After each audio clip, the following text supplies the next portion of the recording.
Sa liblib na bahagi ng bayan ng San Isidro ay may isang dalagang nagngangalang Mia. Siya ay 20 taong gulang, may maamong muka at mababakas sa kanyang mga mata ang kabutihan at katatagan ng loob. Ngunit sa kabila ng kanyang murang edad, pasan niya ang mabigat na suliranin ng buhay. Maaga niyang nawala ang kanyang mga magulang dahil sa sakit. Wala siyang mga kapatid at wala ring kamag-anak na handang kumupkop sa kanya. Mula noon ay natuto siyang mamuhay ng mag-isa at harapin ang bawat araw ng may tapang. Ang kanyang ikinabubuhay ay ang pamumulot ng mga bote, lata, plastik at bakal sa tambakan ng basura sa labas ng bayan. Araw-araw ay maaga siyang bumabangon, bitbit ang lumang sako at isang bakal na kawit na ginagamit sa paghahalongkat ng mga maaaring maibenta sa junk shop. Maliit lamang ang kanyang kinikita. May mga araw na sapat ito upang makabili ng kaunting bigas at tuyo. Ngunit mas madalas, kulang pa ito upang maibsan ang kanyang gutom. Wala rin siyang sariling tahanan. Sa ilalim lamang ng isang lumang puno ng balete, sa gilid ng ilog, siya nagpapalipas ng gabi. Gumawa siya ng maliit na silungan mula sa mga pinagtagpi-tagping yero at karton na kanyang napulot. Kapag umuulan, pumapasok ang tubig at nababasa ang kanyang higaan. Kapag malamig ang gabi, ang manipis niyang kumot ay halos walang silbi laban sa ginaw. Ngunit hindi kailanman nagreklamo si Mia. Palagi niyang sinasabi sa sarili, habang may lakas akong magtrabaho, may pag-asa akong mabuhay. Isang umaga, halos wala pang sumisikat na araw, ay nagtungo na siya sa tambakan. Tahimik niyang hinahalongkat ang mga basura habang kumakalam ang kanyang tiyan. Mula pa noong nakaraang araw ay wala siyang maayos na nakakain. Bigla niyang napansin ang isang matandang babae na nakaupo sa isang sulok.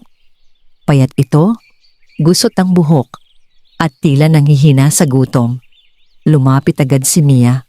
"Nay, ayos lang po ba kayo?" Magalang niyang tanong.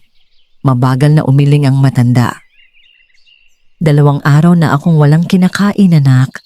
Napayuko si Mia. Sa kanyang bulsa ay may natitira siyang 5 piso at isang pirasong pandesal na balak sana niyang kainin mamaya. Sandali siyang nag-isip.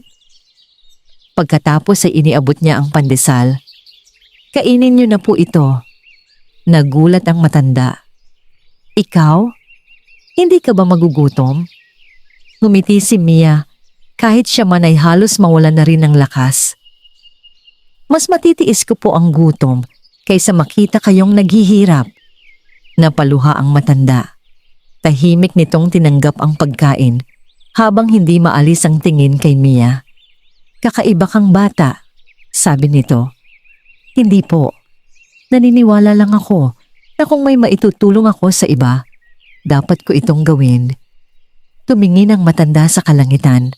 Pagkatapos ay may inilabas itong maliit na supot na yari sa telang pula. Iniabot niya iyon kay Mia. "Nais kong ibigay ito sa'yo." Agad na umiling si Mia. "Hindi ko po maaaring tanggapin. Kunin mo. Darating ang araw na mauunawaan mo ang halaga niyan." Nagdalawang isip si Mia ngunit tinanggap din niya ang maliit na supot. Pagbukas niya rito ay nakita niya ang isang munting batong kulay pula na may kakaibang kinang. Hindi niya alam kung bakit, ngunit nakaramdam siya ng kakaibang init habang hawak ito. Pag-angat niya ng kanyang paningin upang pasalamatan, ang matanda wala na ito. Napalingalinga siya. Walang bakas ng matanda sa paligid. Tila naglaho ito sa hangin. Kinilabutan si Mia. Ngunit dahil sanay na siya sa mga hiwagang kwento ng kanilang bayan, ibinulsa na lamang niya ang bato at ipinagpatuloy ang kanyang trabaho. Pagsapit ng gabi, ay bumalik siya sa kanyang munting silungan. Wala siyang kinita sa araw na yon. Wala rin siyang pagkain. Humiga siya ng walang laman ng tiyan habang mahigpit na hawak ang pulang bato. Habang pinagmamasdan niya ang mga bituin, ay bumulong siya. Panginoon, hindi ko hinihiling ang maging mayaman. Sana lamang ay magkaroon ako ng tahanan at hindi na maranasan ang matinding gutom. Unti-unting pumikit si Mia at nang siya ay mahimbing ng natutulog nagsimulang magliwanag ang pulang bato. Dahan-dahang kumalat ang mapulang liwanag sa kanyang munting silungan. Mula sa liwanag ay unti-unting lumitaw ang isang maliit na nilalang. Isa itong duwende. May puting balbas, matingkad na berdeng kasuotan at mababakas sa kanyang mukha ang kabaitan. Tahimik niyang pinagmasdan ang natutulog na si Mia. Pagkatapos ay marahan siyang nagsalita.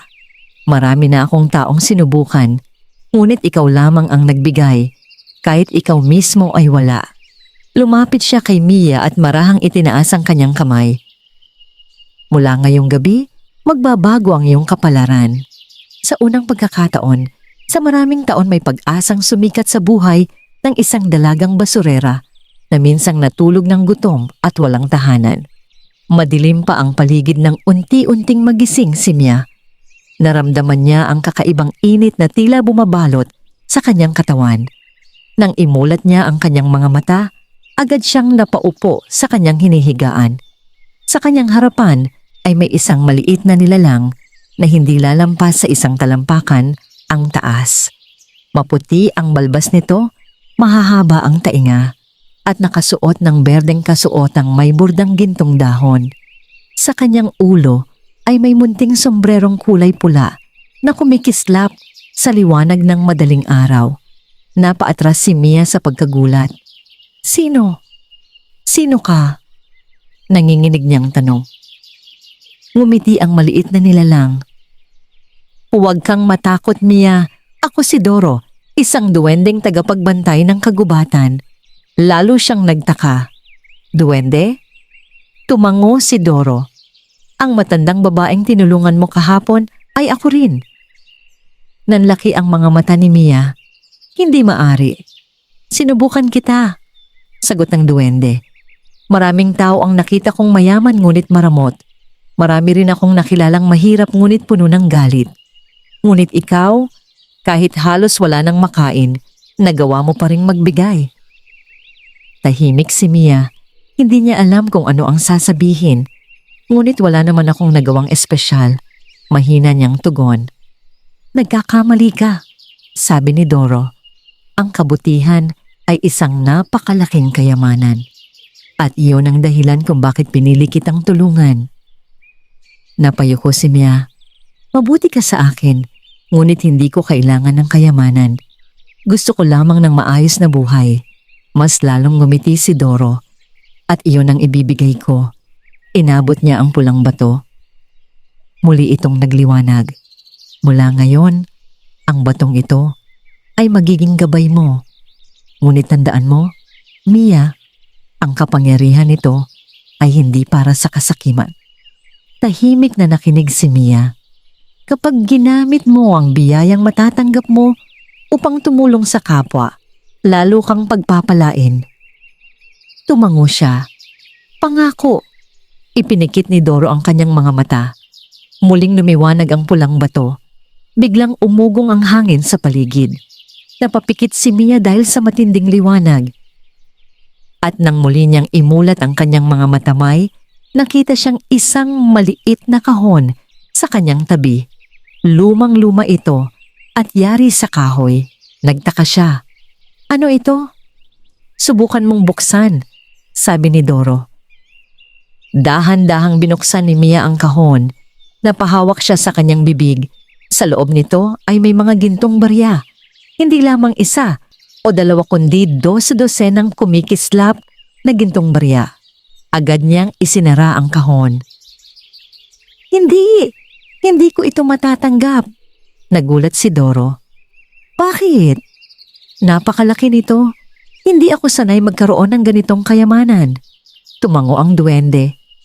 Iyan ang dahilan kung bakit karapat-dapat ka. Napatitig si Mia sa kahon. Sa unang pagkakataon sa kanyang buhay ay may pagkakataon siyang makaahon sa kahirapan. Ngunit higit sa lahat, natatakot siyang magbago. Ayaw niyang maging sakim. Parang nabasa ni Doro ang kanyang iniisip. Huwag kang mag-alala. Ang tunay na kayamanan ay hindi nasusukat sa dami ng ginto. Ano po iyon? Tanong ni Mia. Ang pusong marunong magmahal at tumulong. Napangiti siya. Kinabukasan, dinala ni Mia ang ilan sa mga gintong barya sa bayan. Maingat niya itong ipinapalit sa isang magtitingin ng alahas na kilalang tapat. Hindi makapaniwala ang may-ari. Saan mo ito nakuha?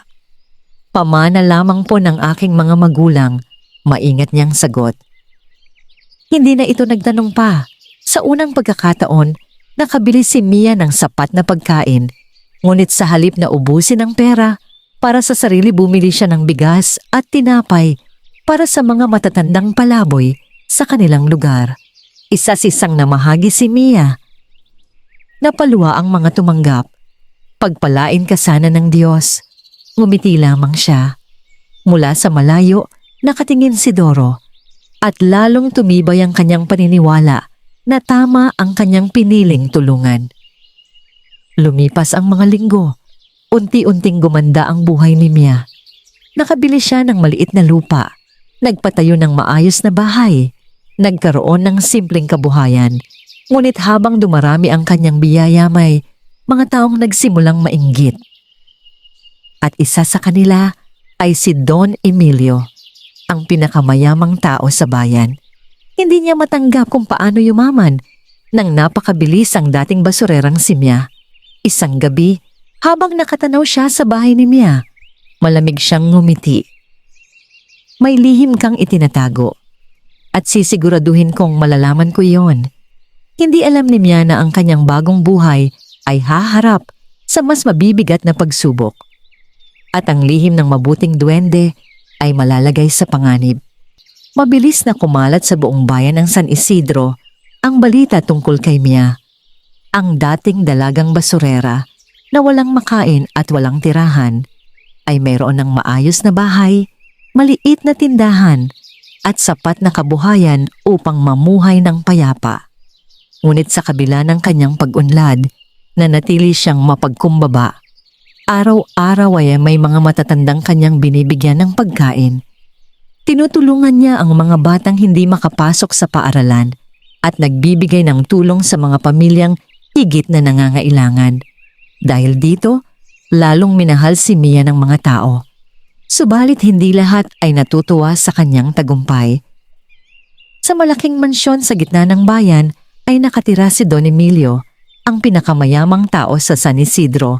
Kilala siya bilang isang makapangyarihan, ngunit mapagmataas at sakim na tao. Marami siyang lupain, negosyo at tauhan. Ngunit sa kabila ng kanyang kayamanan, hindi siya kailanman naging mapagbigay sa mga mahihirap. Hindi niya matanggap na ang isang dating basurera ay hinahangaan ngayon ng mga tao.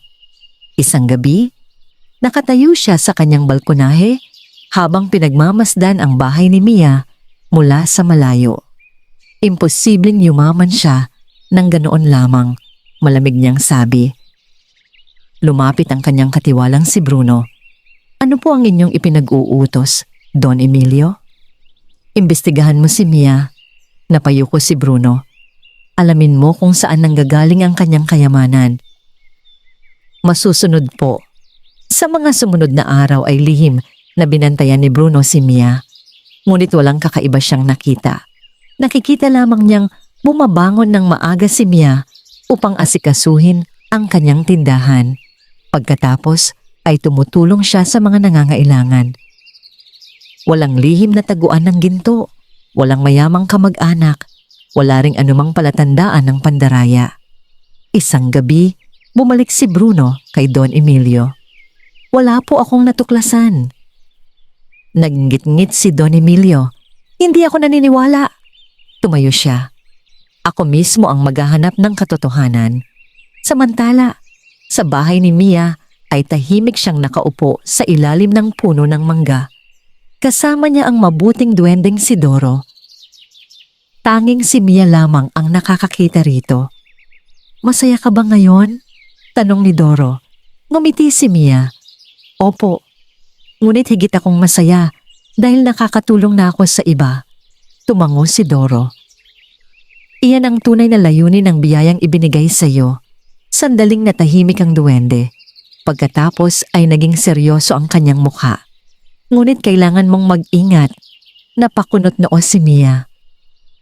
Bakit po? May taong naghahanap sa lihim natin. Kinabahan siya. Si Don Emilio ba? Tumango si Doro. Ang kasakiman ay madaling bulag sa kabutihan. Napayuko si Mia. Ayaw kong may mapahamak. Wala kang dapat ikatakot hanggat nananatiling mabuti ang iyong puso. Kinagabihan, hindi makatulog si Mia. Habang tahimik ang paligid ay may naririnig siyang mahinang kaluskos sa labas ng bahay. Dahan-dahan siyang tumayo, lumapit siya sa bintana at doon niya nakita isang lalaking nakaitim na palihim na nagmamasid sa kanyang tahanan. Napatakip siya sa kanyang bibig. Hindi niya kilala ang lalaki. Ngunit sigurado siyang hindi ito naparoon ng may mabuting hangarin. Biglang lumitaw si Doro sa kanyang tabi. Huwag kang lalabas. Sino siya? Tanong ni Mia. Tauhan ni Don Emilio. Nanginig siya. Hahanapin nila ako. Hahanapin nila ang pinagmulan ng iyong kayamanan. Tahimik na napaupo si Mia. Sa unang pagkakataon, mula nang magbago ang kanyang buhay nakaramdam siya ng takot. Kinabukasan, nagtungo si Don Emilio sa tindahan ni Mia. Nakangiti siya, ngunit malamig ang kanyang mga mata. Magandang umaga, Mia. Magalang siyang yumuko. Magandang umaga po, Don Emilio. Pinagmasdan siya ng matanda. Nabalitaan kong malaki ang ipinagbago ng buhay mo. Opo. At saan mo naman nakuha ang iyong kayamanan? Nagkaroon ng ilang sandaling katahimikan. Ngumiti si Mia. Sa biyayang ipinagkaloob ng may kapal at sa tamang paggamit nito, bahagyang kumunot ang noo ni Don Emilio. Hindi ako naniniwala, ngunit nanatiling kalmado si Mia. Wala po akong masamang ginawa.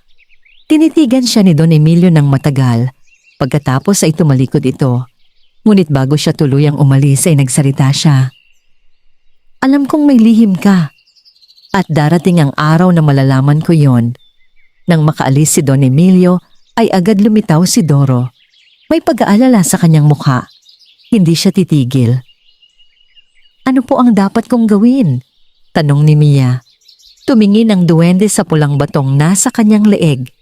Panahon na upang malaman mo ang tunay na kapangyarihan ng batong yan. Nagulat si Mia. Hindi pa pala yun ang lahat. Umiling si Doro. May mas malalim pang hiwaga.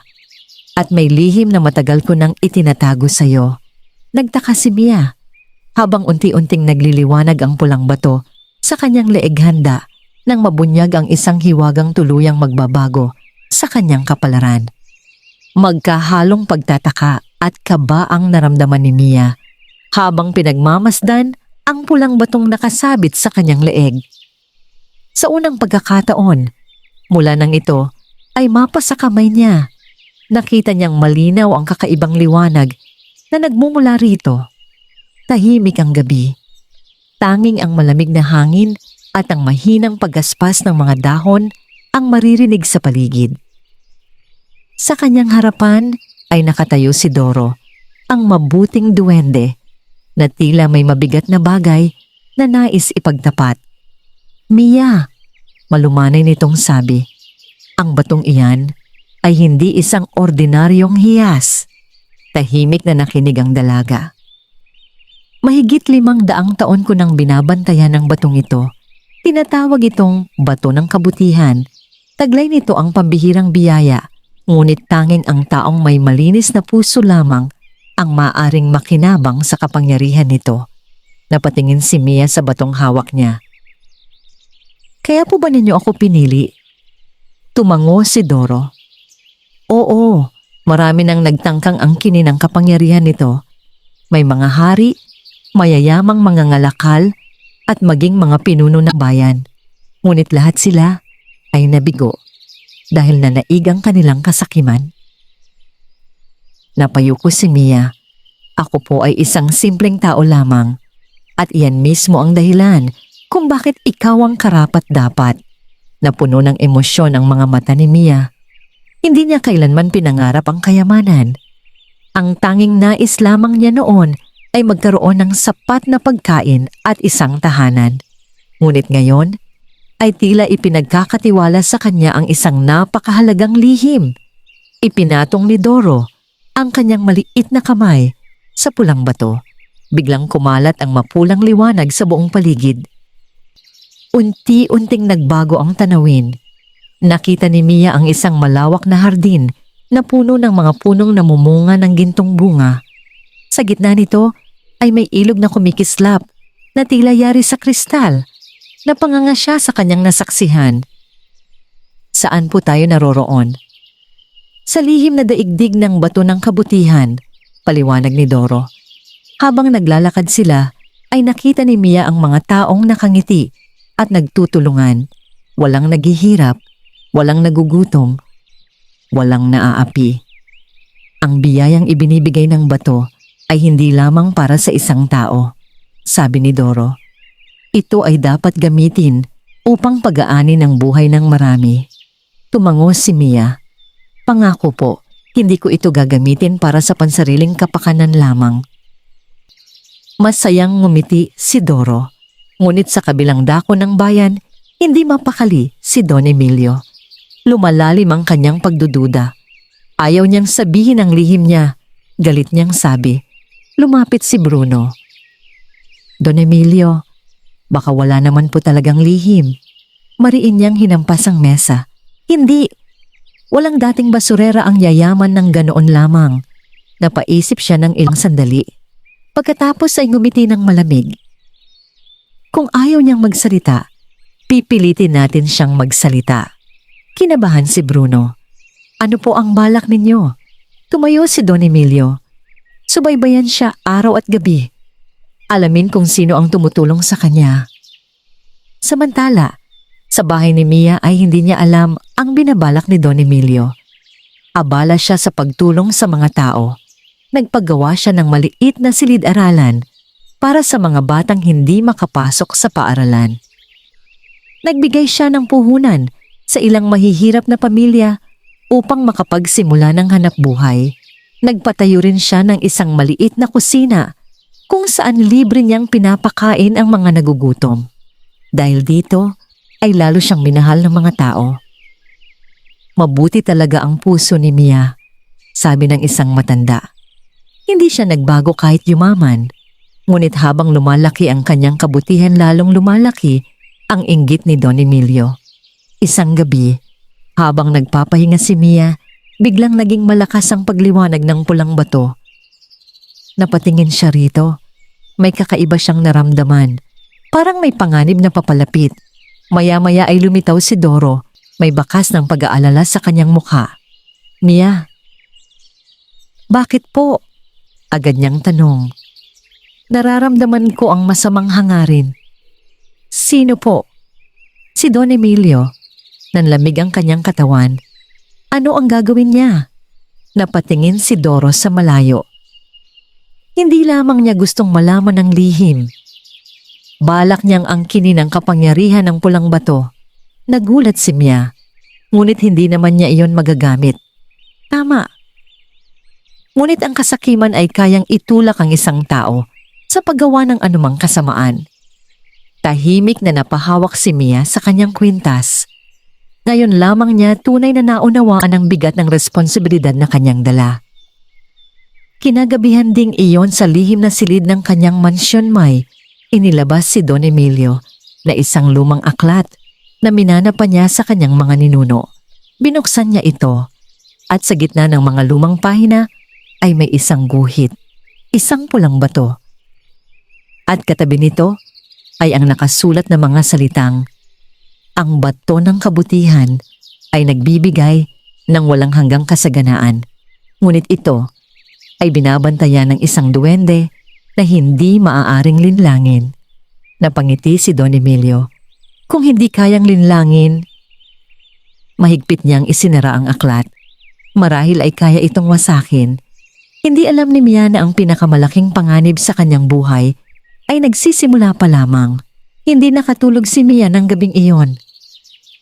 Paulit-ulit na umuukit sa kanyang isipan ang sinabi ni Doro tungkol sa balak ni Don Emilio. Habang mahigpit niyang hawak ang pulang bato, dama niya ang bigat ng pananagutang kanyang pinapasan. Hindi na lamang pala ang kanyang sariling kapalaran ang nakataya. Kung mapupunta sa maling tao ang kapangyarihan ng bato ng kabutihan, maaring magdulot ito ng malaking kapahamakan sa marami. Sa kanyang harapan ay tahimik na nakaupo si Doro. "Mia," wika ng duwende, "huwag mong hayaang manaig ang takot." Tumango siya, ngunit nag-aalala ako para sa mga taong umaasa sa akin. Napangiti si Doro. Iyan ang dahilan kung bakit lalo kang dapat maging matatag. Samantala, sa mansyon ni Don Emilio ay nagpulong siya kasama ang kanyang mga pinagkakatiwalaang tauhan. Sa gitna ng silid ay nakalatag ang lumang aklat na naglalaman ng alamat tungkol sa pulang bato.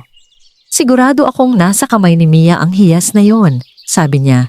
Lumapit si Bruno, ngunit Don Emilio, ayon sa aklat, ang kapangyarihan nito ay hindi maaring mapasa kamay ng taong sakim. Nangitim ang mukha ng matanda. "Hindi ako naniniwala sa sumpa o babala. Kung may kapangyarihan ang batong yon, magiging akin yon."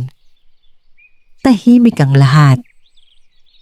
Alam nilang kapag may nais si Don Emilio, hindi ito tumitigil hanggat hindi niya nakukuha. Kinabukasan ay nagtungo si Mia sa maliit na kusina na kanyang itinayo para sa mga mahihirap. Tulad ng dati, siya mismo ang naghahain ng pagkain.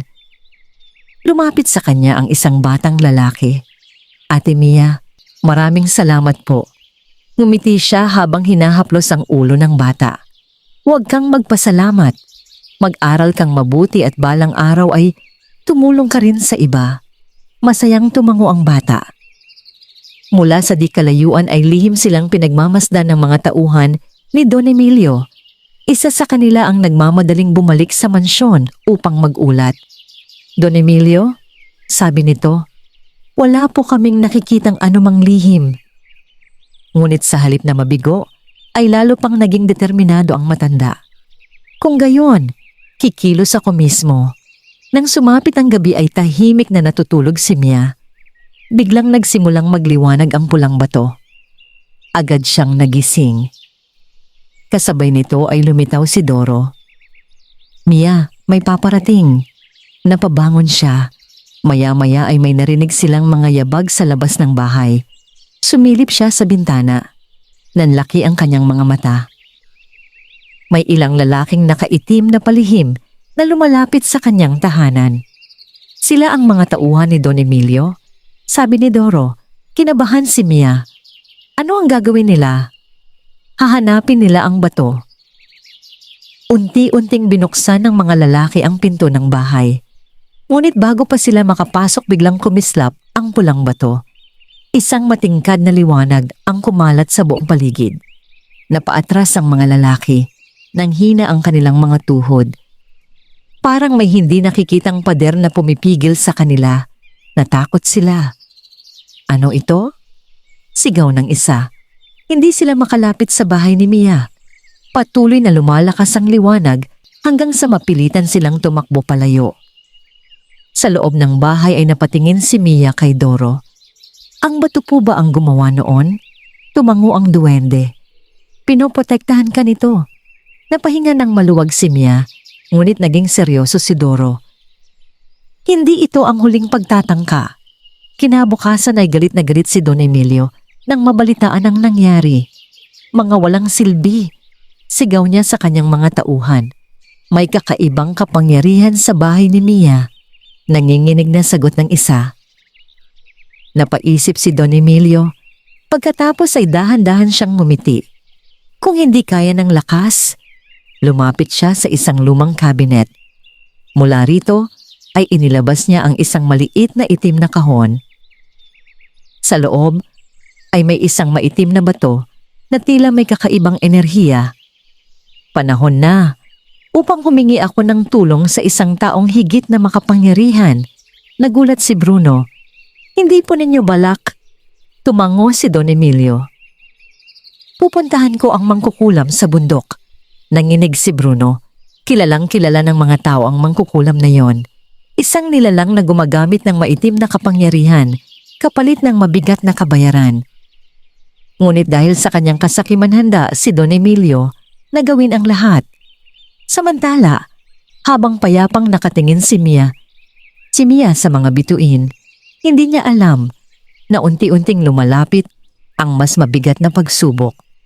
At sa pagkakataong ito hindi lamang ang kanyang kayamanan ang gustong agawin, kundi pati ang mahiwagang kapangyarihang matagal nang binabantayan ng mabuting duwende. Makalipas ang ilang araw mula sa nabigong pagtatangka ng kanyang mga tauhan, lalong naging balisa si Don Emilio. Hindi na siya mapakali sa pagnanais na malaman ang lihim ni Mia at maagaw ang mahiwagang kapangyarihang nasa kanya. Isang maulap na gabi, lihim siyang umalis sa kanyang mansyon kasama si Bruno.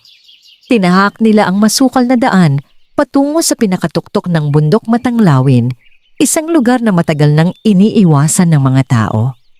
Ayon sa mga matatanda, doon naninirahan ng isang makapangyarihang mangkukulam na nagngangalang Salvea.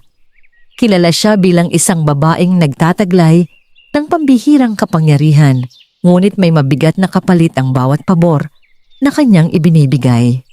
Habang papalapit sila sa isang lumang kubo na natatabingan ng malalaking puno, nakaramdam ng takot si Bruno.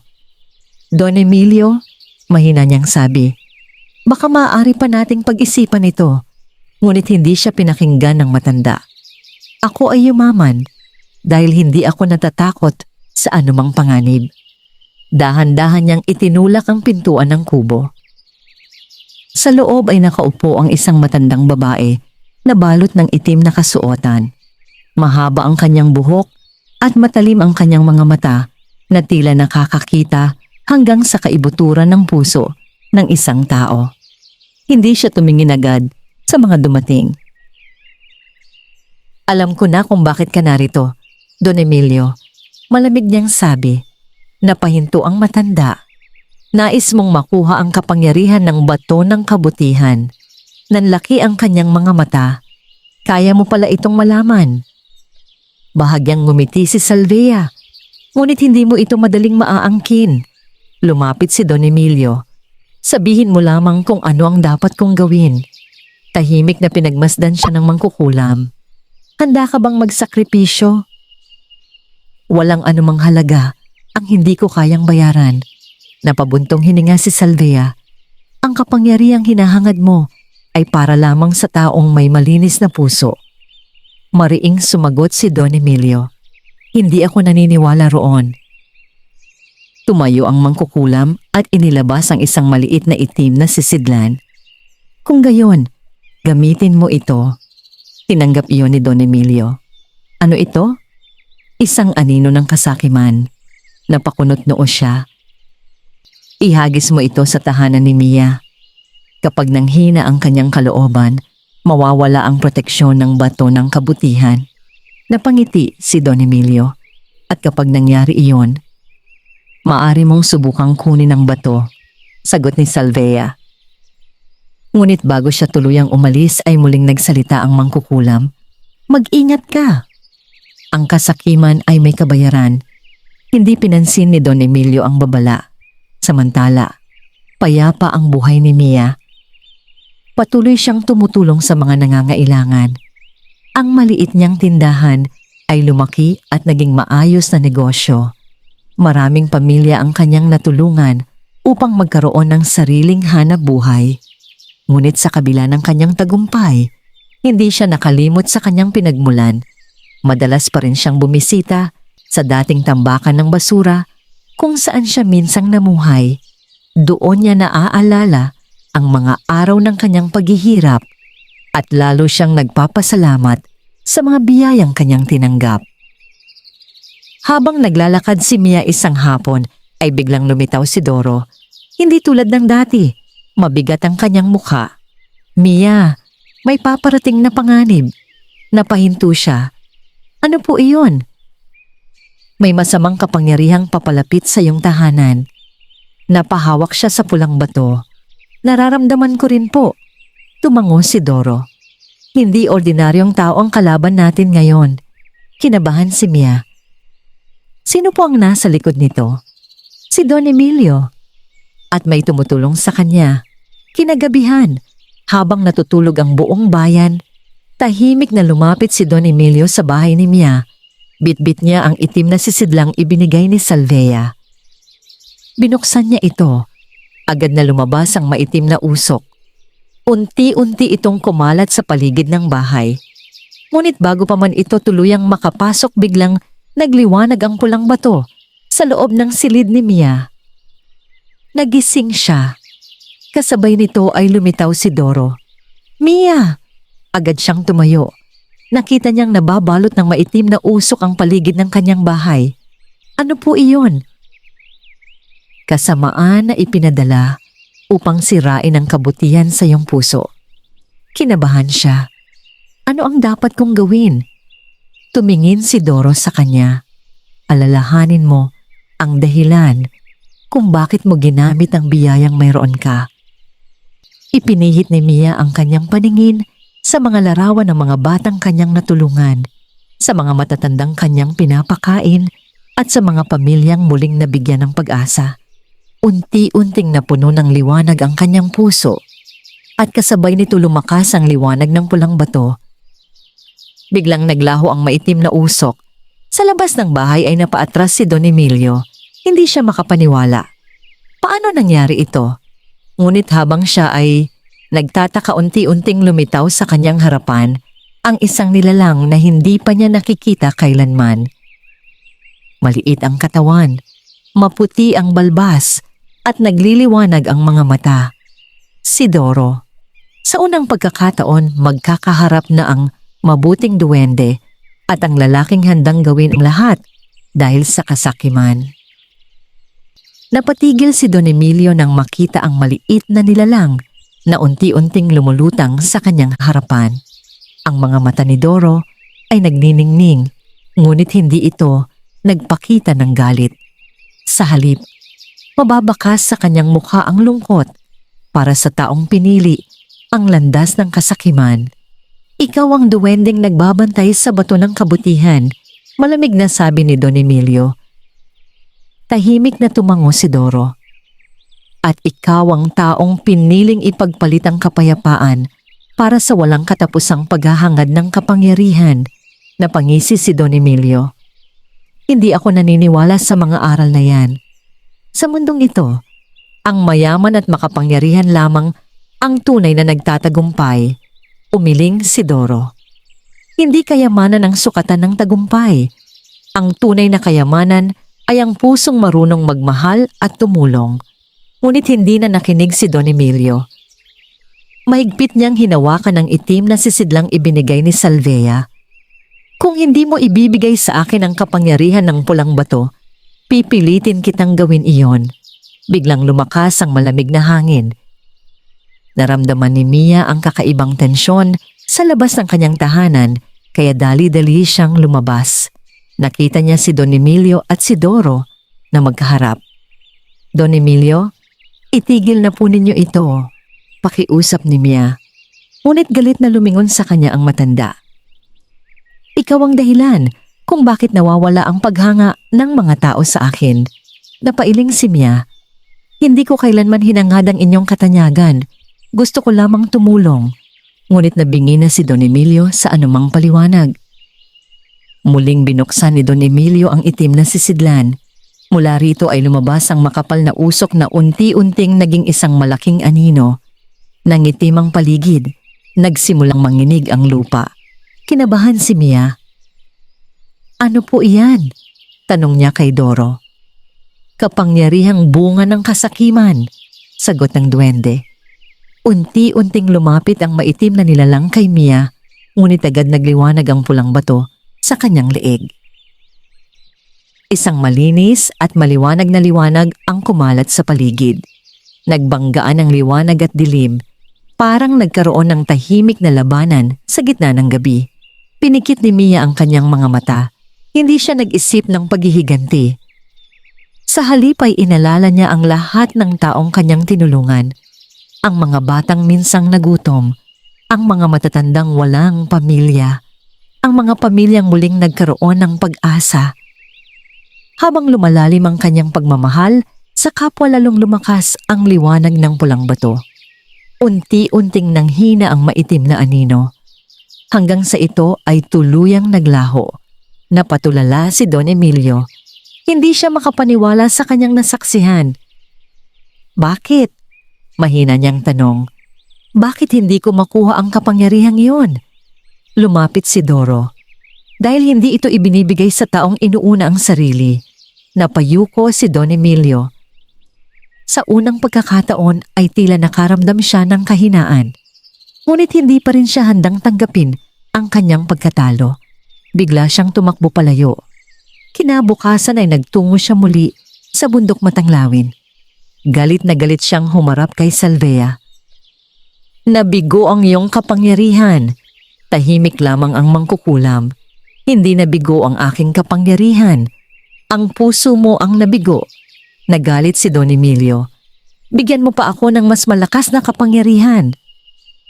Umiling si Salvea. May hangganan ang lahat. Ngunit hindi nakinig ang matanda. Dahil sa sobrang kasakiman, inagaw niya ang lumang aklat ng mangkukulam at mabilis binuklat ito. Nagulat si Salvea. Huwag. Ngunit huli na ang lahat. Sa gitna ng aklat ay may isang sinaunang simbolo na matagal nang nakatago.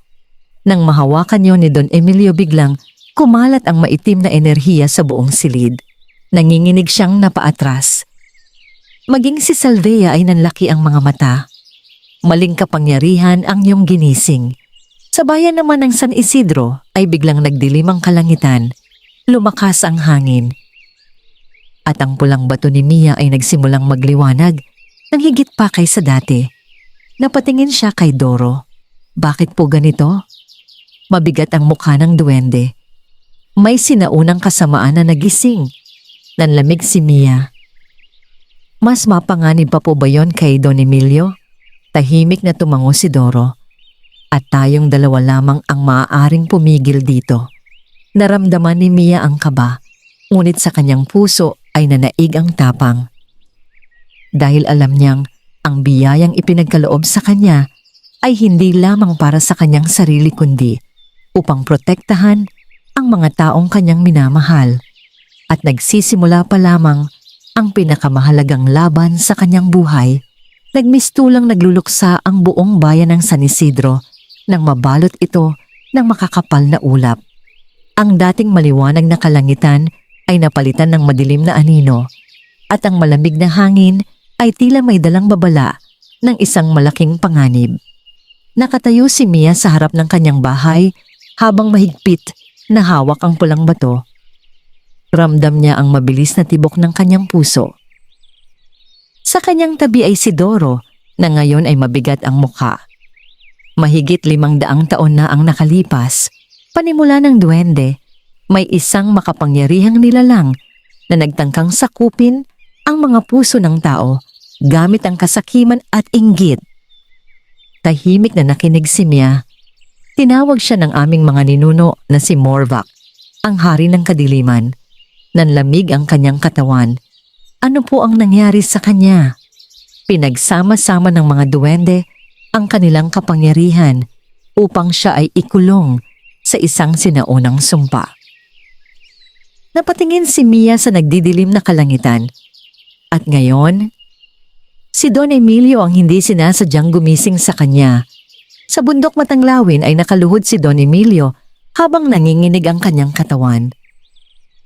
Mula sa lumang aklat ay patuloy na lumalabas ang maitim na usok. Unti-unti itong nag-anyong isang napakalaking nilalang. Matangkad ito, may mapupulang mata at balabal na tila hinabi mula sa mga anino. Napaatras si Salvea. Hindi niya inakalang muling mabubuhay ang nilalang na matagal nang ikinulong ng panahon. Tumingin si Morvac kay Don Emilio. Ikaw ang nagpalaya sa akin. Napalunok ang matanda. Opo. Napangiti ang nilalang. Ano ang nais mo bilang kapalit? Agad na sumagot si Don Emilio. Gusto kong mapasakin ang lahat ng kayamanan at kapangyarihan. Lumawak ang ngiti ni Morvac. At kapalit niyon, unti-unti siyang yumuko kay Don Emilio. Ang iyong puso ay magiging akin. Hindi agad na unawaan ng matanda ang ibig sabihin nito. Dahil sa labis na paghahangad ng kapangyarihan, pumayag siya. At mula sa araw na yun unti-unting nagsimulang magbago ang kanyang pagkatao. Sa bayan ay sunod-sunod ang mga kakaibang pangyayari. Ang ilang dating magkakaibigan ay nag-away dahil sa pera. May mga magkakapatid na nag-agawan sa mana. Maging ang mga mabubuting tao ay tila naaapektuhan ng galit at inggit. Nag-alala si Mia. Bakit po nagkakaganito ang mga tao? Sagot ni Doro, dahil unti-unting kumakalat ang kapangyarihan ni Morvac. Napatingin si Mia sa pulang bato. Hindi po ba natin ito mapipigilan? Tumango si Doro. Ngunit kakailanganin natin ang buong kapangyarihan ng bato ng kabutihan. Dinala ni Doro si Mia sa lihim na daigdig na minsan na niyang nakita. Ngunit ngayon ay iba na ang tanawin. Ang ilang bahagi ng hardin ay nalalanta. Ang malinaw na ilog ay bahagyang umiitim. At ang dating maliwanag na paligid ay nababalot ng manipis na anino. Nalungkot si Mia. Hindi ko po akalaing maaabot ito ng kasamaan. Lumapit si Doro. Mia, may isang paraan. Ano po iyon? Upang magising ang tunay na kapangyarihan ng bato ng kabutihan, kailangan mong patunayan na kaya mong magpatawad. Nagulat siya. Magpatawad? Tumango ang duwende. Sa taong pinakamasakit na nagkasala sa iyo. Agad niyang naisip si Don Emilio. Ang taong paulit-ulit na nagtangkang sirain siya. Ang taong nagdala ng panganib sa buong bayan. Tahimik siyang napayuko. Hindi niya alam kung kaya niya itong gawin. Samantala, sa mansyon ni Don Emilio Hindi, na siya ang dating mayamang lalaki na kinatatakutan ng lahat. Unti-unting nangingitim ang kanyang mga mata. Nagiging malamig ang kanyang puso. At sa bawat araw na lumilipas, ay lalo siyang naaalipin ng kapangyarihan ni Morvac. Ngunit sa kaibuturan ng kanyang pagkatao maliit pang bahagi ng kanyang puso na nagsisisi. At iyon ang nakikita ni Mia. Isang gabi, habang tahimik siyang nakaupo sa ilalim ng puno ng mangga, napabuntong hininga siya, lumapit si Doro. Hindi ba madali ang pagpapatawad? Umiling si Mia. Nasaktan niya ako. Tinangka niyang kunin ang lahat. Tinulungan niya ang kasamaan. Tumango si Doro. Ngunit ang pagpapatawad ay hindi para sa taong nagkasala. Napatingin siya sa duwende. Ito ay para mapanatiling malinis ang iyong puso. Tahimik na pumikit si Mia. At sa unang pagkakataon nagdasal siya, hindi lamang para sa kanyang sarili kundi pati para kay Don Emilio. Kasabay nito ay nagsimulang lumiwanag ng napakatingkad ang pulang bato. Nabigla si Doro. Unti-unting lumutang ang bato sa hangin at mula rito ay lumabas ang isang napakalakas na liwanag na bumalot kay Mia. Napangiti ang duwende. Handa ka na. Ngunit bago pa niya maipaliwanag ang lahat, biglang umalingaw-ngaw ang malakas na tinig ni Morvac sa buong bayan. Mia! Ako mismo ang susundo sa iyo. Nanlamig ang paligid. At mula sa madilim na kalangitan unti-unting bumababa ang pinakamalaking panganib na haharapin ni Mia. Nayanig ang buong bayan ng San Isidro sa malakas na tinig ni Morvac. Ang mga tao ay nagsilabas ng kanilang mga tahanan at takot na tumingala sa kalangitan. Mula sa makakapal na ulap ay bumaba ang isang higanting anyo na nababalot ng maitim na usok.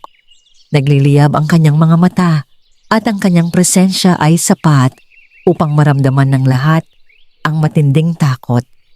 Ngunit sa gitna ng pangamba ng mga tao, nanatiling nakatayo si Mia. Mahigpit niyang hawak ang pulang bato habang nasa kanyang tabi si Doro. Mia, Mahinahong sabi ng duwende. Huwag mong hayaang manaig ang takot. Tumango siya, hindi para sa kanyang sarili ang kanyang katapangan, kundi para sa mga taong minsang tumulong sa kanya at sa mga taong umaasa ngayon sa kanyang kabutihan. Unti-unting bumaba si Morvac hanggang sa siya ay tumapat kay Mia. Ikaw ang may hawak ng bato ng kabutihan, malamig nitong sabi. Hindi mo mapipigilan ang aking pagbabalik. Tahimik na sumagot si Mia. Hindi ko kailangang talunin ka sa pamamagitan ng galit. Napangisi si Morvac. At ano ang ipangtatalo mo sa akin? Tumingin si Mia sa mga tao sa kanyang paligid, ang mga batang kanyang natulungan, ang mga matatandang minsang kanyang pinakain, ang mga pamilyang muling bumangon dahil sa kanyang kabutihan, at maging si Don Emilio na nakaluhod sa malayo habang pinahihirapan ng sariling kasakiman. Huminga ng malalim si Mia. Pagmamahal. Sandaling natahimik ang paligid. Pagkatapos ay malakas na tumawa si Morvac. Mahina ang pagmamahal, ngunit umiling si Mia. Hindi. Ang pagmamahal ang dahilan kung bakit may pag-asa. Ang kabutihan ang dahilan kung bakit bumabangon ang mga tao. At ang pagpapatawad ang nagpapalaya sa puso. Biglang nagliwanag ang pulang bato. Mas maliwanag pa kaysa dati. Unti-unting bumalot kay Mia ang isang napakalinis na liwanag. Napuno ng init at pag-asa ang buong bayan. Maging ang mga taong dati ay puno ng galit ay nagsimulang matauhan. Napaluha ang marami. Sa gitna ng liwanag ay napasigaw si Don Emilio. Napahawak siya sa kanyang dibdib. Pakiramdam niya ay may mabigat na bagay na unti-unting nawawala sa kanyang puso. Lumuhod siya sa lupa at sa unang pagkakataon sa mahabang panahon umagos ang kanyang mga luha. Mia! Nanginginig niyang sabi. Patawarin mo ako. Lumingon si Mia. Hindi na niya nakita ang dating mapagmataas na Don Emilio. Sa kanyang harapan ay isang matandang lalaki na puno ng pagsisisi. Lumapit siya rito at marahang ngumiti. Pinapatawad ko po kayo. Sa sandaling iyon sumabog ang matinding liwanag mula sa pulang bato. Napasigaw si Morvac. Parang unti-unting nilalamon ng liwanag ang kanyang maitim na kapangyarihan. Hindi maaari. Sigaw niya. Ang kasakiman ay hindi kailanman mananaig sa pusong marunong magmahal. Sagot ni Mia. Lalong lumakas ang liwanag. Unti-unting naglaho ang mga anino. Hanggang sa tuluyan nang mawala si Morvac. Kasabay nito ay luminaw ang kalangitan. Nawala ang malamig na hangin. At muling sumikat ang araw sa bayan ng San Isidro. Tahimik ang lahat. Pagkatapos ay isa-isang lumapit ang mga tao kay Mia. May mga umiiyak. May mga nakangiti. At may mga nagpapasalamat. Ngunit nanatiling mapagkumbaba si Mia. Ang tunay na himala ay hindi ang kayamanan, sabi niya, kundi ang kabutihang kaya nating ibahagi sa isa't isa. Napangiti si Doro habang pinagmamasdan siya, ngunit sa kanyang mga mata ay may bakas ng pamamaalam. Napansin yon ni Mia. Doro, tahimik na tumingin ang duwende sa kanya. Natupad mo na ang iyong misyon. Nanlaki ang kanyang mga mata. Ano po ang ibig ninyong sabihin? Ngumiti si Doro. May panahon ang lahat at unti-unting nagsimulang magliwanag ang kanyang katawan. Nangamba si Mia. Doro, ngunit ngumiti lamang ang mabuting duwende. At may huling lihim siyang ihahayag kay Mia, isang katotohanang tuluyang magbabago sa kanilang dalawa. Tahimik na nakatayo si Mia habang pinagmamasdan ng unti-unting pagliliwanag ng katawan ni Doro. Ang mabuting duwende na naging gabay niya mula sa panahon ng kanyang paghihirap ay tila unti-unti nang naghahanda sa pag-alis. Nangilid ang luha sa kanyang mga mata. Doro, huwag po kayong umalis. Mahina niyang sabi. Ngumiti ang duwende. Mia, hindi ako tunay na mawawala. Lumapit siya rito at marahang hinawakan ng kanyang kamay. Mula nang piliin kita bilang tagapag-ingat ng bato ng kabutihan, alam kong darating ang araw na hindi mo na ako kakailanganin. Umiling si Mia. Kailangan ko pa rin kayo. Napangiti si Doro. Hindi na. Dahil ang kabutihang nasa puso mo ay higit na makapangyarihan kaysa anumang mahika. Unti-unting bumalik sa normalang buhay sa bayan ng San Isidro. Ang mga pananim ay muling namunga, ang mga tao ay nagkaisa, ang mga dating nagkaroon ng alitan ay nagkabati. At si Don Emilio nagbago rin ang kanyang buhay. Mula sa pagiging sakim at mapagmataas, natutunan niyang magpakumbaba.